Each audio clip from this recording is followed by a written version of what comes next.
Olá, pessoal, bem-vindos a uma outra aula, uma nova aula. Hoje nós vamos discutir um processo de comunicação intercelular em procariotos chamado quorum sensing. É um processo que resulta na alteração da expressão gênica e esse processo ele é mediado pela densidade celular, porque na realidade somente quando as células atingem um alto número num ambiente fechado elas são capazes de mudar o seu fenótipo ativando ou reprimindo genes. Nós temos a foto dessa lula aqui, porque o fenômeno de quorum sensing foi descoberto em lulas. Eu não sei se fica nítido para vocês aqui, mas a gente percebe que essa lula está com uma coloração mais azulada, ela está, na verdade, expressando um fenótipo de luminescência. E quem confere esse fenótipo de luminescência à lula são bactérias que ficam armazenadas nesses órgãos luminosos da lula, e quando elas atingem uma alta densidade populacional, todas elas simultaneamente vão expressar um gene que o produto final dele é a luciferina, confere então essa luminescência à lula. O que é então o quorum sensing? Na verdade, o quorum sensing nada mais é do que um mecanismo de comunicação química que vai resultar na alteração de fenótipos da comunidade microbiana. Não é uma célula que vai mudar o seu fenótipo, é a população como um todo. Por quê? Porque exatamente elas, quando estão em alta densidade, elas vão perceber quimicamente isso e podem alterar o fenótipo, por exemplo, produzindo bioluminescência, muitas vezes ativando a formação de biofilmes. Isso não é uma regra, mas em alguns casos sim. Essa é uma função bastante interessante que os micro-organismos exercem, que é produção de antibiótico quando eles estão em alta densidade. Por quê? Porque são muitas vezes organismos de solo, onde existe uma grande competição por nutrientes, e o que acontece? Então, chega um momento que a população está tão alta que elas precisam, de alguma maneira, garantir a sua sobrevivência, como? Eliminando os outros micro-organismos. E isso é feito por meio de produção e secreção de antibióticos que matam os micro-organismos de outras espécies e fazem então com que essas bactérias elas se mantenham vivas. Então esse é um fenômeno bastante interessante de sobrevivência para elas. Além de tudo, a gente tem a expressão dos genes de virulência. A gente vai perceber que, mediado por quorum sensing, a gente tem a expressão de genes de resistência a antibióticos, entre outros fenótipos. Então, o que acontece? Na verdade, existem vários sistemas de quorum sensing, e o que eu vou discutir com vocês vai ser o sistema intraespecífico, e eu vou meramente mencionar o interespecífico, ou seja, aqui é um sistema de quorum sensing onde somente organismos da mesma espécie são capazes de perceber a sua densidade populacional, então ele é intraespecífico. No entanto, existe um sistema que nós vamos chamar de interespecífico, onde organismos de espécies diferentes são capazes de conversar, como se fosse uma grande comunidade. Então, esse foi o primeiro sistema descoberto, o intraespecífico. Muitas vezes ele é chamado de AI1. E o que acontece? Nós precisamos, como eu falei, é uma sinalização química. Então, nós vamos ter uma molécula que vai ser chamada de autoindutor. Então, vejam só, nesse slide eu tenho um esquema. A molécula que vai ser sintetizada o tempo inteiro, e ela é que vai, na verdade, quando a concentração dessa molécula atingir níveis muito elevados, essa molécula é que vai levar a toda uma resposta de alteração de, ou seja, ativação, ou seja, repressão de genes. Então, na verdade, a densidade populacional alta, ela é percebida pelas células porque a concentração da molécula sinalizadora vai ser muito alta. Então, o que vai acontecer? Uma bactéria capaz de fazer um quorum sensing intraespecífico, vamos usar como exemplo a Pseudomonas, que a gente usou bastante na aula de biofilme. A Pseudomonas, ela fica a vida toda dela produzindo o autoindutor. Quando a concentração desse autoindutor ela atinge um limiar, uma concentração X, é a partir daquele momento que vai haver, então, o disparo da resposta. O que vai acontecer? De maneira bem genérica, eu tenho, então, um autoindutor que, quando atinge uma concentração limiar, ela vai se ligar a uma proteína receptora, esse autoindutor ele se liga a uma proteína receptora e vai haver diferenças em organismos gram-negativos e gram-positivos. O que acontece? Eu vou continuar com o exemplo da Pseudomonas. A Pseudomonas aeruginosa é um bacilo gram-negativo. Então, o que vai acontecer? Ela produz o autoindutor a vida toda dela. Quando a densidade populacional está bastante elevada, ou seja, se fosse num tubo de ensaio, se fosse numa cultura fechada, o que aconteceria? Quando essa cultura estivesse atingindo o início da fase estacionária, ou seja, quando eu tenho um número muito grande de micro-organismos, esse autoindutor que foi produzido, ele vai interagir, no caso de gram-negativos, com uma proteína receptora que está no citoplasma. Então, o autoindutor vai entrar de novo, a Pseudomonas produz, secreta, só que o autoindutor vai voltar, vai interagir com uma proteína receptora que está no citoplasma, e essa proteína receptora, quando se liga ao autoindutor, ela é ativada, e esse conjunto vai se ligar ao DNA diretamente como um regulador da transcrição, ou seja, vai se ligar diretamente em regiões promotoras, por exemplo, se forem um operon, ou então vai se ligar no DNA para ativar ou reprimir a transcrição daquele gene e, por sua vez, a produção do produto final, ou seja, a tradução. Ok? Isso em gram-negativos é uma interação direta, é autoindutor se ligando a uma proteína receptora citoplasmática. Esse complexo se liga ao DNA, que vai, então, em última análise, promover a ativação ou repressão de genes. É diferente em gram-positivos, por quê? Porque em gram-positivos o autoindutor é de outra natureza, ele também se liga a uma proteína receptora, só que essa proteína receptora está na superfície da célula. É uma proteína de membrana, fixa a membrana, e a ligação do autoindutor com a proteína receptora muda a conformação da proteína receptora e por uma cascata de transdução de sinal, ou seja, uma cascata de fosforilações, eu vou ter uma última proteína citoplasmática que vai ser ativada e ela vai se ligar ao DNA. Então eu tenho, na verdade, aqui um processo um pouco indireto. O que vai acontecer? Como eu disse, no sistema intraespecífico, que foi o primeiro a ser descoberto, que foi descoberto nas lulas, eles viram que existia diferença entre organismos gram-positivos e gram-negativos. O primeiro organismo da onde foi descoberto o quorum sensing era uma bactéria gram-negativa. E o que eles viram era que o autoindutor é uma molécula do tipo acil-homoserina lactona, enquanto que em gram-positivos o autoindutor vai ser um peptídeo. Então, o que a gente vai estudar em primeiro lugar vai ser esse sistema intraespecífico que tem algumas diferenças entre gram-negativos e gram-positivos. No final da aula eu vou mostrar para vocês como é a comunicação interespecífica. Então, vejam, na verdade a gente diz que o quorum sensing é mediado pela densidade populacional, mas na realidade quem é a molécula é o autoindutor. Então, o autoindutor vai interagir com uma proteína receptora, ativando essa proteína receptora e, em gram-negativos, ela vai diretamente se ligar ao DNA para ativar o reprimigenes, enquanto que em gram-positivos, a proteína receptora é uma proteína de membrana, vai ser ativada, a mudança de conformação dela vai promover a fosforilação de outras proteínas até chegar no último receptor, que vai ser um regulador da transcrição, que vai também ativar o reprimigenes. O que acontece?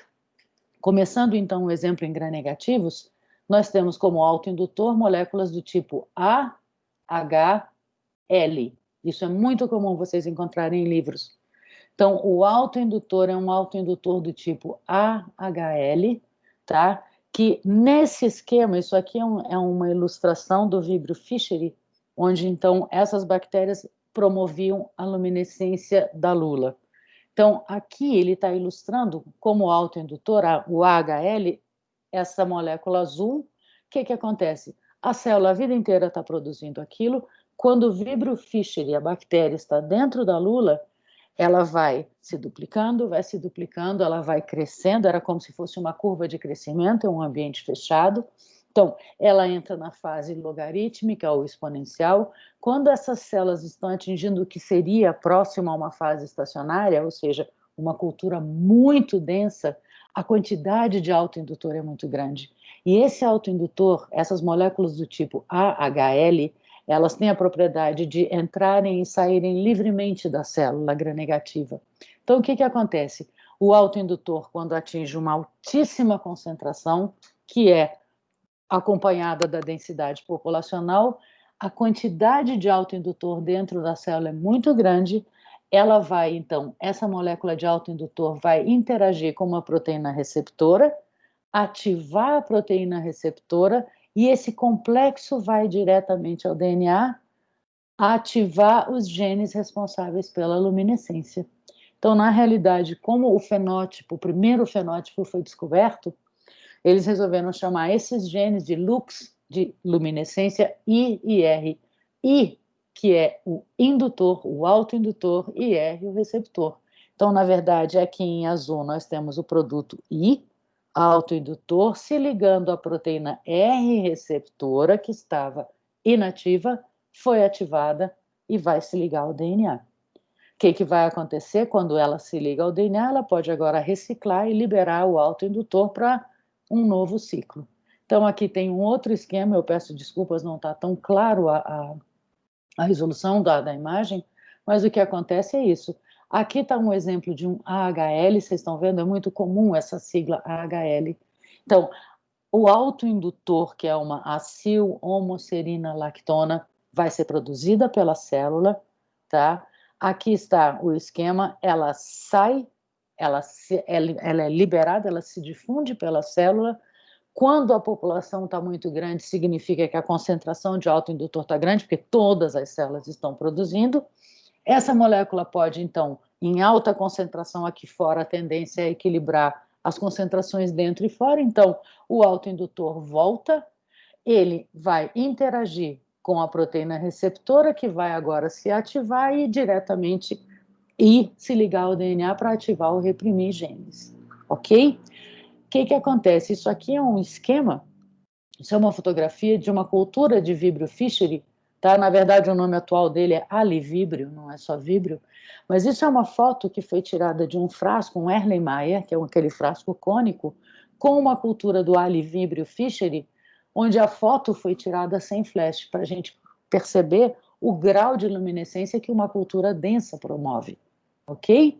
E aqui é uma imagem de um peixe que, na realidade, ele armazena bactérias nessa porção e, quando ele está no mar, ele fica mexendo essa estrutura para atrair as suas presas, porque fica parecendo como se fosse um peixe ou algum animal que está preso e se debatendo, e ele usa isso como artifício para atrair suas presas.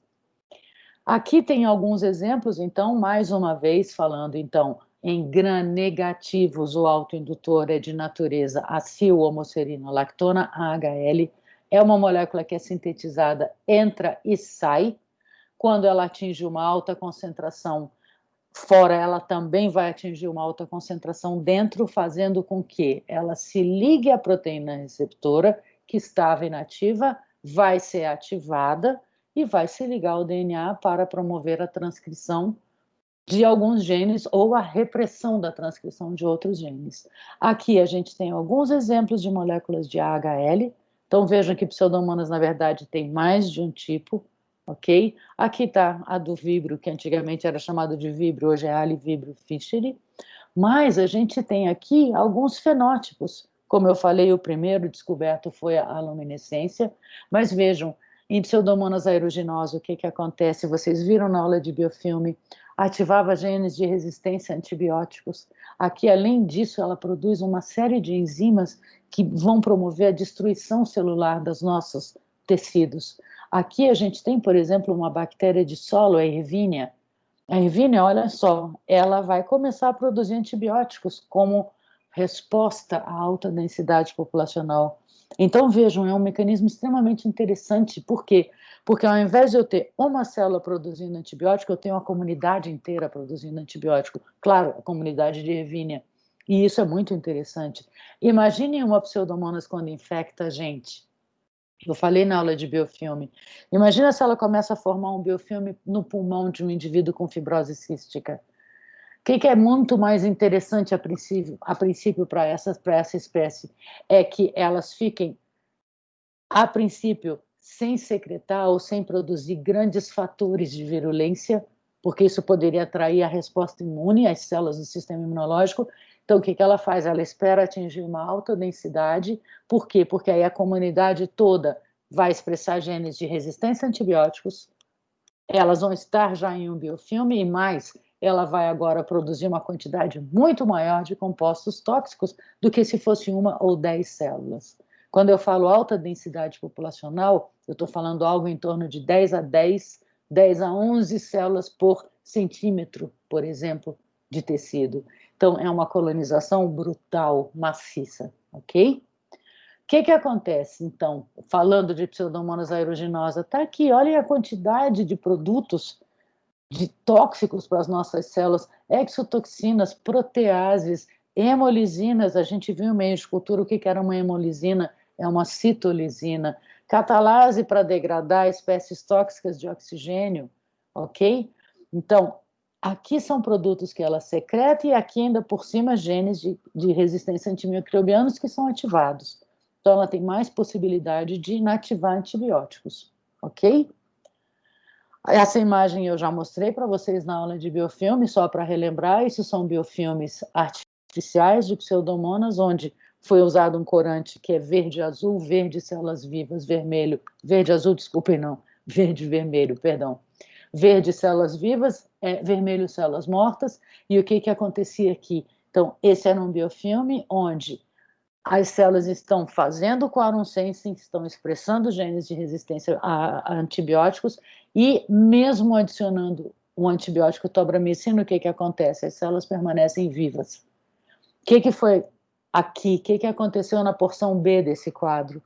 A diferença foi que foi utilizado o tobramicina do mesmo jeito, só que, agora dá para explicar, foi utilizado um composto chamado furanona. A furanona é um composto que é um análogo do AHL, do autoindutor da Pseudomonas. É uma molécula muito parecida com o autoindutor, mas não é o autoindutor. Então, o que acontece? Essa furanona, por ela ser muito parecida estruturalmente com o autoindutor da Pseudomonas, ela se liga na proteína receptora, mas a proteína não é ativada. Se a proteína não é ativada, ela não vai se ligar ao DNA. E se ela não se liga ao DNA, você não tem a ativação da expressão dos genes de resistência. Então, aqui, nessa figura B, as células de Pseudomonas não ativaram a expressão dos genes de resistência a antibióticos, e por isso a gente vê a quantidade grande de células mortas. Mas, mesmo assim, a gente percebe a importância de biofilmes, porque olhem como essas células que estão mais centrais no biofilme permaneceram vivas. Então, são dois assuntos, na verdade, que a gente pode explorar com essa imagem. É o quorum sensing, mas o biofilme também. Ok? Muito bem. O que acontece, então, agora com gram-positivos? Gram-positivos, eles também têm um quorum sensing intraespecífico, ou seja, só a espécie de Staphylococcus aureus percebe o autoindutor de outra célula de Staphylococcus aureus. Qual é a diferença? A diferença é que o autoindutor não é AHL, o autoindutor vai ser peptídeo. São pequenos peptídeos que vão atuar como autoindutores. A segunda diferença é que esses peptídeos são sintetizados, são exportados, são secretados da célula, mas eles não retornam, tá? Eles não retornam, eles, na verdade, eles vão interagir com uma proteína receptora, que geralmente é uma proteína de membrana, que vai sofrer, então, uma alteração na sua conformação, e ela pode agora vir a ser fosforilada, e essa fosforilação vai ser transmitida para outras proteínas até que a gente chega numa proteína receptora final, que ao ser fosforilada, ela vai ser ativada e vai se ligar no DNA também. Então, a diferença é que não é o próprio receptor do autoindutor que é o regulador da transcrição. Na verdade, o regulador da transcrição vai ser uma outra proteína. Então, aqui eu vou usar como exemplo o Staphylococcus aureus, Porque o que que acontece? Então, eu tenho aqui todo um sistema, tá? Todo um operon, que é um conjunto de genes regulados pelo mesmo promotor, que vai então, eu vou ter então um autoindutor de natureza peptídica, tá certo? Esse autoindutor, ele vai ser secretado, ele vai então ser secretado e quando ele se ligar na proteína, vejam, aqui é uma histidina quinase, é a proteína, tá? Essa proteína receptora, na hora que o autoindutor se liga, então aqui em roxo eu tenho a molécula do autoindutor, o peptídeo que saiu, ele foi exportado por essa proteína daqui, então é só para explicar os genes, né? Na verdade, então, eu tenho essa proteína aqui que vai ajudar a transportar o autoindutor para fora. O autoindutor, quando atinge uma alta concentração fora da célula, ele vai se ligar à proteína receptora que está aqui, tá? Sem o autoindutor. Quando o autoindutor se liga, vejam o que vai acontecer.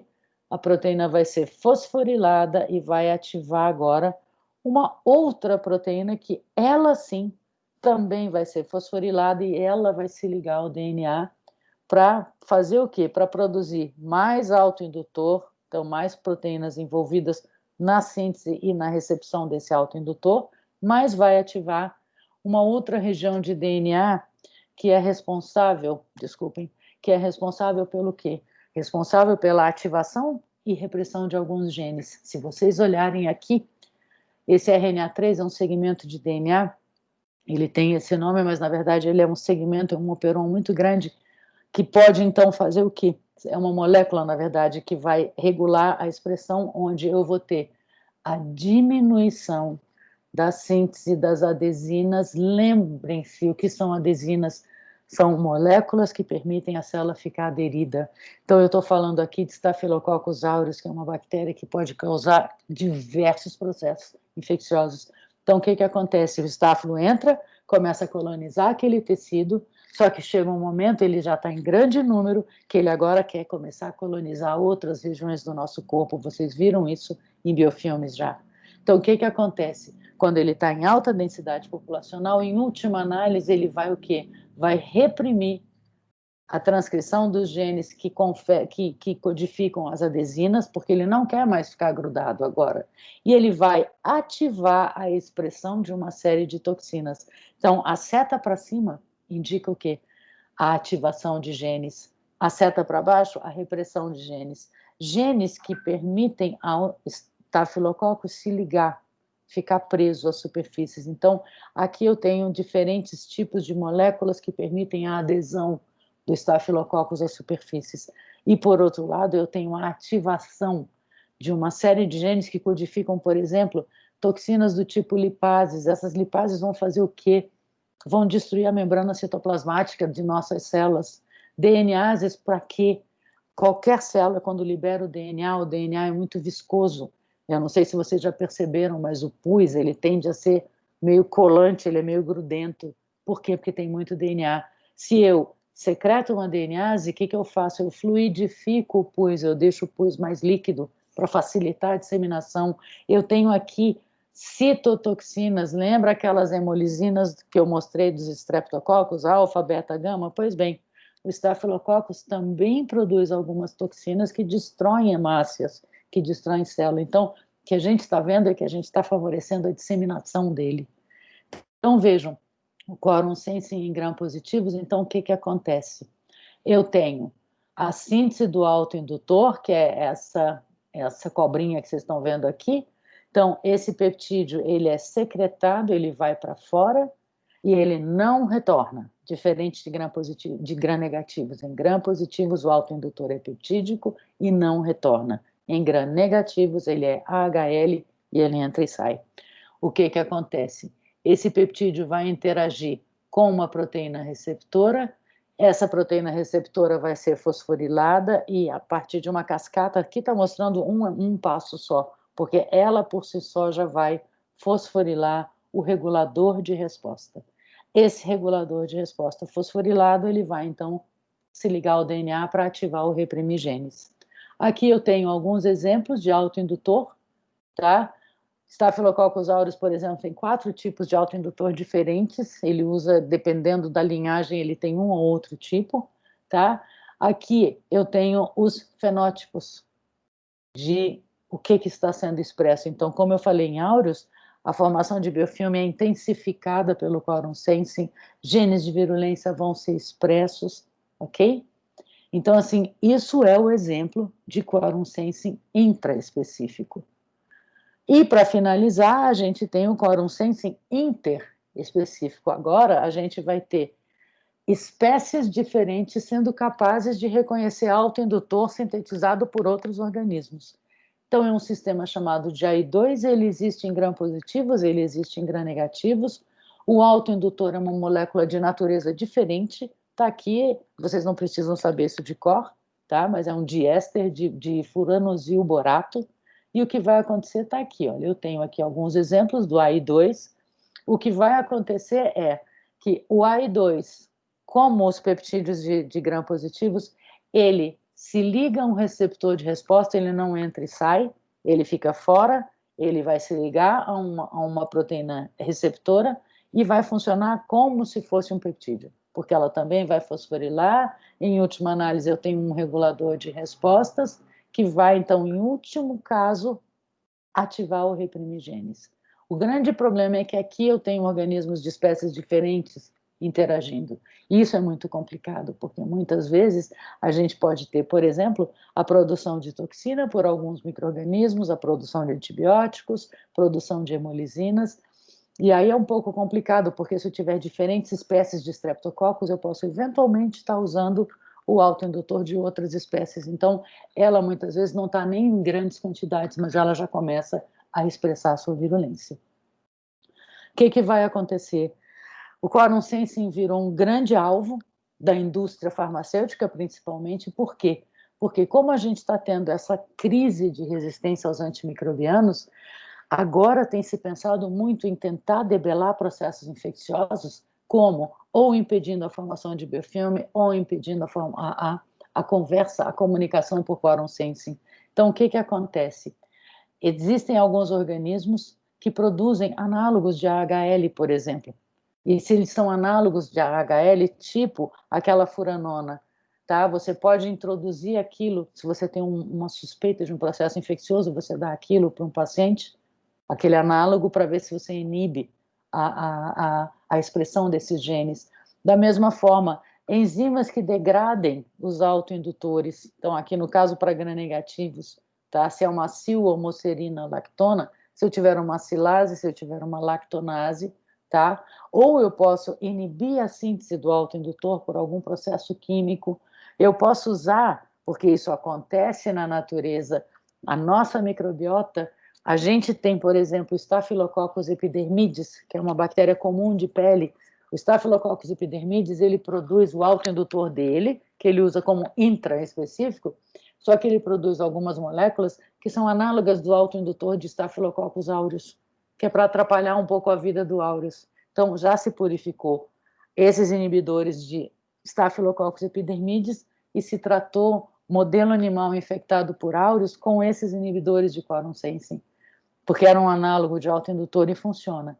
Então, isso é uma alternativa bastante interessante, ok? O que acontece? Então, a gente já tem, em alguns casos, fazer exatamente o que eu acabei de dizer, um tratamento de processos infecciosos com antagonistas de autoindutores, tá? Ou você inibir a formação de biofilmes. Então, assim, o quorum sensing e o biofilme, eles começaram a ser bastante explorados, talvez lá pela década de 90, e se mostraram excelentes alternativas para a gente tentar, em casos de processos infecciosos, utilizar essas alternativas ou não. A gente pode usar isso também como uma outra finalidade, por exemplo, produção de antibióticos. Se eu coloco o autoindutor daquela cultura num tambor de fermentação, a cultura ela não precisa nem estar tão crescida e ela já vai começar a produzir antibióticos. Por quê? Porque a concentração de autoindutor está muito elevada. Então, você engana o micro-organismo para ele achar que ele está em alta densidade. Nada, você simplesmente fornece o autoindutor. Isso é uma maneira de otimizar a produção de antibióticos, ok? Era isso que eu gostaria de comentar sobre quorum sensing com vocês. Muito obrigada Até uma próxima.